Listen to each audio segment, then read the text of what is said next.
Marwadi university మంచి భవిష్యత్తు కోసం తెలుగు విద్యార్థులు ఇష్టపడే యూనివర్సిటీ. కాల్ 9059052378 9059052379.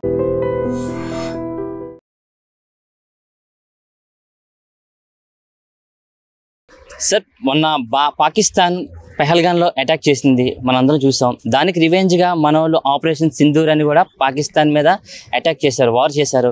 ఒక విశాఖవాసిగా మీకు ఎలా అనిపిస్తుంది సార్ అవన్నీ చూస్తుంటే? ప్రథమంగా విశాఖవాసి కన్నా భారతీయుడిగా నాకు చాలా గర్వంగా ఉంది. ఎందుకంటే వాళ్ళు ఫస్ట్ టైం మతం ప్రకారం చంపారు. ఎందుకంటే మీ కలాం చదవడం వచ్చా లేకపోతే ప్యాంట్లు విప్పి చూసి మరీ చంపడం అన్నది చాలా దారుణం. ఆ తర్వాత చంపేసిన తర్వాత ఆ బెతంతో అంటే ఎవరైతే హస్బెండ్ పోయారో ఆ అమ్మాయికి వెళ్ళి మీ మోడీకి చెప్పండి అన్నారు. అప్పుడు మోడీ గారు నా భాషలో నేను చెప్తాను అని చెప్పి ఆయన దీనికి సింధూరం అంటే ఐదో తలాన్ని తుడిచేయడం అన్నది ఎంత తప్పు భారతదేశంలోని అందులోని హిందువులకి అన్న నినాదంతో ఆయన తీసుకున్న యాక్షన్ అంటే ఆయన వెనకన దేశం అంతా నిలబడింది. దేశమే కాదు అభ్యుదయ భావాలు ఉన్న అన్ని రాష్ట్రాలు అమెరికాతో సహా అందరూ ఎస్ భారతదేశం చేసింది హర్షణీయం. ఎందుకంటే ఎన్ని రోజులు మనం ఏదో ఓర్పు సహనం ఇలాంటి పదాలతో ఉన్నాము, కానీ ఎట్టకేలకు తెంపేశారు ఆ ఓర్పు సహనం అన్నదాన్ని. సో ఈరోజు మాతో పాటు నడిచేవాడు Chandramouli one of the victims అనమాట, చనిపోయిన వాళ్ళలోని.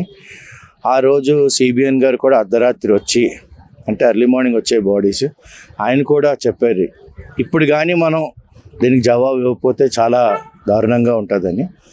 మన దేశానికి వెన్నెముక మన నావికాదళం అనండి, ఆర్మీ అనండి, లేకపోతే ఎయిర్ ఫోర్స్ అనండి. ఈరోజు అరేబియన్ సీ వైపు వెళ్ళి ఐఎన్ఎస్ విక్రాంత్ అంటే ఎలాంటి మారణ హోమం మనం చేయగలం అంటే సహనాన్ని తెంపితే ఎలా ఉంటుంది అన్నది చాలా బాగా చూపెడుతున్నారు. అండ్ అదే కాకుండా జనాలందరినీ కూడా మన వాళ్ళు రిక్వెస్ట్ చేస్తున్నారు ఏమంటే మీరు ఎక్కడైనా కానీ ఒక ఆర్మీ వాళ్ళు కదిలినా 10 వ్యాన్లు కదిలినా ఒక ఆర్మీ వాళ్ళు నడుస్తూనే వెళ్తున్నా మీరు వీడియోలు తీసి పెట్టకండి, ఎందుకంటే అది ఎనిమీ వాళ్ళకి అడ్వాంటేజెస్గా ఉంటుంది. సార్ పక్క పెహల్గాన్లో అటాక్ జరిగిన తర్వాత టెర్రరిస్టులు కూడా అనడం జరిగింది వెళ్ళి మీ మోడీకి చెప్పుకోండి అంటే ఒక ఆడపిల్ల ఏమీ చేయలేని నిస్సహాయ స్థితిలో ఉన్న ఆవిడికి కూడా వీళ్ళు చెప్పడం జరిగింది. ఇప్పుడు అదే వీర మహిళల్ని అడ్డుపెట్టుకొని ఇప్పుడు ఆపరేషన్ సింధూర్ని అనే ఒక స్టార్ట్ చేయడం కాదు, దాన్ని కూడా పాకిస్తాన్ ఉగ్రవాదుల్లో ఒక ఒన్నులో వెనుక పుట్టించారు. దాన్ని మీరు చూస్తుంటే ఎలాగనిపిస్తుంది అంటే ఆడపిల్లలు ఏమీ చేయలేరు అనుకున్న వాళ్ళకి ఆడపిల్లలు తలుచుకుంటే ఏదైనా చేస్తారు అనే విధంగా మన భారతదేశం సంబంధించిన నరేంద్ర మోడీ గారు కావండి ఆ ఆర్మీ టీం నేవీ టీం వీళ్ళందరూ కూడా చేసిందని ఎలా చూస్తారు సార్ మహిళలు చేసిందని? అంటే ఇప్పుడు మనకి ఖురేషీ గారు ఆవిడ ఫుల్ కర్నల్ ఆవిడ ప్రెస్ మీట్లో మాడుతున్నారు చూడండి. మా అమ్మగారు ఝాన్సీ లక్ష్మీబాయి ఆర్మీలో ఉన్నారు, నేను ఫౌజీ బ్యాక్గ్రౌండ్ నుంచి వచ్చాను, మా అమ్మగారు ఆర్మీలో ఉన్నారు, మా నాన్నగారు ఆర్మీలో ఉన్నారు అని ఆ అమ్మాయి చెప్తుంటే అసలు ఆడపిల్లలకి ఆర్మీలో జాయిన్ అవ్వాలి అని ఒక ప్రేరేపణ వచ్చిందనమాట. అదే కాకుండా ఆడపిల్లని అంటే చంపేసి మొగుడిని నువ్వు వెళ్ళి మీ మోడీకి చెప్పు అంటే మోడీ గారు అందరూ అనుకున్నారు ఇదేంతో మళ్ళీ ఏదో చర్చలు లేదా మళ్ళీ శాంతియుతంగా మాట్లాడదాం అని అన్నట్టుగా ఉంది, కానీ మోడీ గారు అలా తీసుకోలేదు. నిన్న అనకూడదు కానీ leader of the opposition party ఏదో వాళ్ళ ఇంట్లో వాళ్ళని కొట్టేస్తున్నారు అన్నట్టుగా ఒక దయనీయమైన ఫేస్ పెట్టుకుని ఆయన ప్రెస్ మీట్కి రావడం అన్నది కూడా అస్సలు జనాల్లోకి సరిగ్గా వెళ్ళలేదు. ఎందుకంటే పోయింది మన భారతీయులు. ఎప్పటి వరకు లోపల ఎన్నైనా కొట్టుకోవచ్చు, కానీ అపోజిషన్ పార్టీ లీడరు చేస్తోంది మోడీ గారు మంచిది అని ఎక్కడ అంటలేదు, ఏదో వాళ్ళ ఇంట్లో మనుషులను కొట్టేస్తున్నారు అన్నట్టుగా. కానీ మనకి ఎక్కడెక్కడ టెర్రరిస్ట్ స్థావరాలు ఉన్నాయి పాకిస్తాన్ ఆక్యుపైడ్ కాశ్మీర్లో తెలుసు కాబట్టి వెళ్ళి ఆ స్థావరాలన్నింటినీ ధ్వంసం చేసి అక్కడ ఉన్న జనాలు కాదు వాళ్ళు టెర్రరిస్టులు వాళ్ళందరినీ చంపి ఒక సదుద్దేశం ప్రపంచానికి చెప్తున్నాం. ఒకవైపు నుంచి యూరప్ అంతా మీరు డైలాగ్ రండి, చైనా వచ్చి మేము వెనక నిలబడతాం, లేకపోతే అమెరికా మాత్రం ఒక్కటే ఓపెన్గా if you mess with India I'm going to be behind India and smash everybody అని ట్రంప్ చాలా అంటే బల్లగుద్ది మరీ గట్టిగా చెప్పారు ఆయన. దాన్ని హర్షించవచ్చు. ఇదే కాకుండా మిగతా అన్ని దేశాలు ఈరోజు వణుకు పుడుతున్నాయి. ఎందుకంటే మనం 3rd లార్జెస్ట్ ఎకానమీగా అయ్యే రోజు ఎంతో దూరంలో లేదు. సార్, భారత్ కి పాక్ కి మధ్య యుద్ధం జరుగుతుంది, మనం చూస్తున్నాం. దాడులు ప్రతి దాడులు కూడా అన్ని జరుగుతూనే ఉన్నాయి. ఇలాంటి సమయంలో మన వీర జవాన్లు కూడా మృత్యువాత చెందుతున్నారు, వీర మరణం పొందుతున్నారు.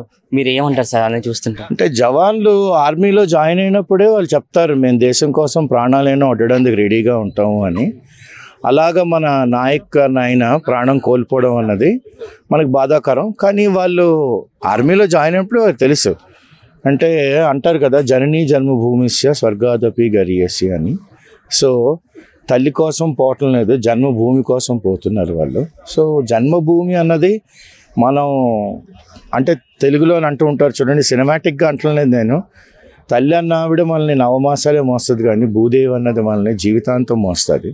అలాంటి భూదేవి కోసం ప్రాణం వడ్డడం అన్నది అతను చేసుకున్న ఏ జన్మలోనో పుణ్యం. And at the same time government కూడా అతన్ని అనాథగా వదిలేదు. వాళ్ళ భార్యకి కానీ వాళ్ళ పిల్లలకు కానీ అందరికీ ఎంతో కొద్దిగా, అంటే అతన్ని భర్తీ చేయలేం కానీ ఆర్థికంగా అతనికి చాలా ఎన్నో సపోర్ట్ చేస్తుంది. అంటే ఇంత మహాత్యాగం చేసిన ఆ కుర్రాడికి నివాళులు అర్పించాలి.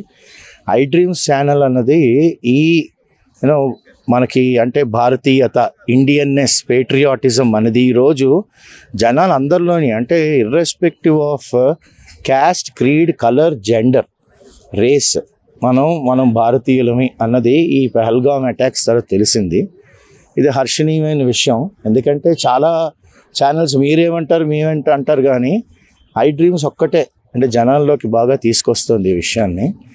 ఇది హర్షించదగ్గ విషయం. ఇంత తెల్లవారుజామునే వచ్చి మీరు అందరిని అడుగుతున్నారంటే that shows your interest in the country also.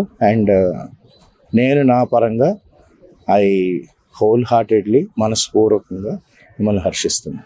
Sir, పెహల్గామ్లో టెర్రరిస్టులు అటాక్ చేయడం జరిగింది. దానికి ధీటుగా భారత సైన్యం ఆపరేషన్ సింధూర్ అనేది కూడా చేసింది, దాంట్లో కూడా సక్సెస్ అయింది. ఒక భారతీయుడిగా మీకు ఎలా అనిపిస్తుంది సార్ ఇది చూస్తుంటే? నాకు భారతీయుడిగా మంచి గర్వంగా ఉంది. ఇది చాలా ఎప్పుడో చేయాలి, ఇప్పుడైనా చేయడం చాలా మంచిది. లేకపోతే ఇప్పుడు చిన్న చిన్న వాటి మీద మనం చాలా డబ్బు వెయిట్ చేస్తున్నాం. ఒకేసారి పాకిస్తాన్ కొట్టి మన భారత సత్తా చూపించాలని మోడీ, ఇది కేవలం మోడీ ఘనత మాత్రమే. ఇది మోడీ వివిధ దళాలకి ఫ్రీడమ్ ఇచ్చి మంచి ఎక్విప్మెంట్ సమకూర్చి ఈ 11-12 సంవత్సరాల్లో భారతదేశం అగ్రస్థానంలో నిలబెట్టిన ఘనత మోడీకి మాత్రమే దొరుకుతుంది. ఇది ఎప్పుడో చేయాలి, ఇప్పుడు చేసినందుకు భారతీయుడిగా గర్విస్తున్నాను. సార్, పెహల్గామ్లో అత్యంత దారుణంగా టెర్రరిస్టులు అటాక్ చేయడమే కాకుండా అక్కడ ఉన్న మహిళలు కూడా వెళ్ళి మీ మోడీకి చెప్పుకోండి, మమ్మల్ని ఎవరు ఏం చేయలేరని ఒక గర్వంతో అనడం జరిగింది. ఇప్పుడు అదే వీర మహిళల్ని అడ్డుపెట్టుకొని ఆపరేషన్ సింధూర్ అనేది కూడా మోడీ గారు చేశారు, దానికి సక్సెస్ఫుల్గా వచ్చారు. ఒక 2 మహిళలు లీడ్ చేసిన ఈ యొక్క ఆపరేషన్ని ఎలా చూస్తారు సార్? భారతదేశం ఎంత శక్తివంతమైన దేశం అనేది ప్రపంచానికి మోడీ చూపించాడు. 2 లేడీస్తో పాకిస్తాన్ కొట్టించాడు. అంటే భారత్లో లేడీస్ కూడా అంత శక్తివంతమైనని ప్రపంచాన్ని చూపించాడు. వెళ్ళి మీ మోడీ చెప్పండి, భార్యలు ఎదుర్కొంటే భర్తలను చంపడం వెళ్ళి మీ మోడీ చెప్పాడు. అంటే ఆపరేషన్ సింధు అని పేరు పెట్టడం కూడా చాలా మంచి పరిణామం. దానివల్ల భారతదేశానికి మంచి పేరు వచ్చింది. సార్, పక్క భారత్ ప్రతి దాడులు మనం చూస్తున్నాం. భారత్ పాకిస్తాన్ మధ్య ప్రతి దాడులు జరుగుతూనే ఉంటున్నాయి. వీటి ప్రతి దాడుల్లో భారత్ ఆర్మీ ఎంతోమంది సోల్జర్స్ వీరమరణం పొందుతున్నారు. వాళ్ళ కుటుంబ సభ్యులకి మీరు ఏం చెప్పాలనుకుంటున్నారు సార్? వీరమరణం పొందే ప్రతి భారత సైనికుడికి కూడా భారతదేశం నివాళులు అర్పించాలి. ఓన్లీ నివాళులే కాదు, వాళ్ళ ఫ్యామిలీ పిల్లలు అందరూ ఉంటారు, వాళ్ళ మంచి చెడ్డలు కూడా చూడాలి, వాళ్ళ వెల్ఫేర్ కూడా చూస్తుందని కూడా ఆశిస్తున్నాం. సార్, భారత్కి పాకిస్తాన్కి మధ్య వార్ జరిగింది. ఆపరేషన్ సింధూర్ అనే పేరుతో భారతదేశం పాకిస్తాన్ మీద దాడులు చేయడం జరిగింది. ఇవన్నీ చూస్తుంటే మీకు ఏమనిపిస్తుంది సార్? ఎందుకంటే ఎప్పటి నుంచో ఉగ్రవాదం పాకిస్తాన్ రైజ్ చేస్తుందండి. చాలామంది అమాయక ప్రజల్ని తర్వాత సైనికుల్ని చంపేసింది. ఇదే లాస్ట్ అనిపించాలి. ఎందుకంటే పాకిస్తాన్లో ఉగ్రవాదం అనేది లేకుండా చేస్తే అది చాలా గొప్పతనం అండి. అమాయక ప్రజల్ని రక్షించాలి, కానీ ఉగ్రవాదులు మాత్రం ఎట్టి పరిస్థితుల్లోనూ క్షమించకూడదండి. వాళ్ళు పూర్తిగా నాశనం చేయాలని కోరుకుంటున్నాం. ప్రతి భారతీయుడిగా మేము కోరుకునేది ఏంటంటే ఉగ్రవాదం అనేది ఉండకూడదు. అమాయక ప్రజలు ఇందులో బలైపోతున్నారు. కాబట్టి మన మోడీ గారి నేతృత్వంలో సరైన ప్రధానమంత్రి ఉన్నారు కాబట్టి ఆయన నేతృత్వం వహించి మొత్తం తుడిచిపెట్టేవలసిందిగా కోరుతున్నాం. ఎందుకంటే చావు అనేది అందరికీ వస్తుంది, మోడీ గారికి వస్తుంది, మాకు వస్తుంది, పాకిస్తాన్కి వస్తుంది. కానీ ఈ ఉగ్రవాద అమాయక పిల్లలు, చిన్న పిల్లలు, మనకు పుట్టే పిల్లల మీద పడుతుంది. దీన్ని మాత్రం పూర్తిగా నాశనం చేయాలని కోరుకుంటున్నాం సార్. టెర్రరిస్టులు పెహల్గాన్లో అటాక్ చేసి మహిళలకు సంబంధించిన వాళ్ళ భర్తలందరినీ చంపేయడం కాకుండా వాళ్ళందరినీ కూడా వెళ్ళి మీ మోడీకి చెప్పుకోండి అంటే ఏమీ చేయలేని నిస్సహాయ స్థితిలో ఉన్న ఆడపిల్లల్ని ఇలాగ అవమానకరంగా చేశారు. దానికి దీటుగా అదే వీర మహిళలతో ఇప్పుడు పాకిస్తాన్ యొక్క ఉగ్రవాద స్థావరాల మీద దాడి చేయించి ఆపరేషన్ సింధూర్తో సక్సెస్ అయ్యి మళ్ళీ వీర మహిళలు తిరిగి మళ్ళీ కంబ్యాక్ అవ్వడం కూడా జరిగింది. ఇవన్నీ చూస్తుంటే ఏమనిపిస్తుంది సార్? ఒక మహిళలు ఇంత పెద్ద విజయం సాధించడం ఎలా అనిపిస్తుంది సార్? ఇది ఈ రోజు కాదండి కార్యక్రమం. డాక్టర్ బాబాసాహెబ్ అంబేద్కర్ ఏర్పాటు చేసిన రాజ్యాంగంలో ఆడవాళ్ళ అందరికీ కూడా సమాన హక్కులు కల్పించారు. ఈరోజు ఈ స్వతంత్రం వచ్చి 4 మహిళలు వచ్చి మేము కూడా పోరాటంలో ఉంటాం, మేము మగవాళ్ళకి ఏమి తక్కువ కాదు, అన్యాయం జరిగితే మేము కూడా పోరాటం చేస్తామని ఇది మోడీ గారి నేతృత్వంలో జరిగిందని చాలా సంతోషం అండి. మేము ఒక వీర మహిళలు చేసిన దానికి గర్వించదగ్గ విషయం, చాలా గొప్పది. ఎందుకంటే స్త్రీ అనేది లేకపోతే మనం అందరం మగవాళ్ళు అనేది లేరు. ఈ స్త్రీ ఉద్యమంలో మొట్టమొదటి పోటీ చేస్తుందంటే ఇంకా ఇంకా ఇంకా జీవితాంతం కూడా ఈ స్త్రీలదని నేను కోరుకుంటున్నాను సార్. సార్ ఇప్పుడు ప్రతి దాడులు మనం చూస్తూనే ఉన్నాం. బోర్డర్లో ఎంతోమంది సైనికులు వీరమరణం పొందుతున్నారు. ఇవన్నీ చూస్తుంటే వీరమరణం పొందిన సైనికులకి ఏం చెప్పాలనుకుంటున్నారు సార్? వాళ్ళ కుటుంబ సభ్యులందరికీ కూడా వాళ్ళందరూ కూడా అంటే మాకు అవకాశం రాలేదు, మీ పిల్లలకి ఆర్మీలో సేవ చేయడానికి వచ్చింది కాబట్టి మీరు ఇట్టి పరిస్థితుల్లో కూడా మీ పొట్టతో వదులుకోకండి. మరణం అనేది తథ్యం కాబట్టి ఈ దేశం కోసం పోరాడి చనిపోతున్నారు కాబట్టి మీరు ఇట్టి పరిస్థితుల్లో కూడా మోరల్గా డౌన్ అవ్వకుండా కోరుకుంటున్నాను. నిజంగా ప్రస్తుతం ఉన్నటువంటి సమాజం దేనికి ప్రయారిటీ ఇస్తుంది? ఆర్థిక సంబంధాల చుట్టూ మాత్రమే తిరుగుతుంది. మళ్ళీ ఎన్నికలంగానే చాలా విరక్తి కలుగుతాం. మంచి అనిపిస్తుంది కదా, లేడీస్ కూడా ఛాలెంజింగ్ జాబ్స్ చేసినప్పుడు చాలా బాగుంటది. ట్రాఫిక్ అసిస్టెంట్స్ గా నియమించిన ట్రాన్స్జెండర్స్ అందరితో సాల్యూట్ చేయించుకుంటున్నారు. ఫుడ్ డెలివరీ ఇవ్వటానికి వెళ్ళినటువంటి డెలివరీ బాయ్ అనిల్ పై కళ్ళ ముందు పెళ్ళండి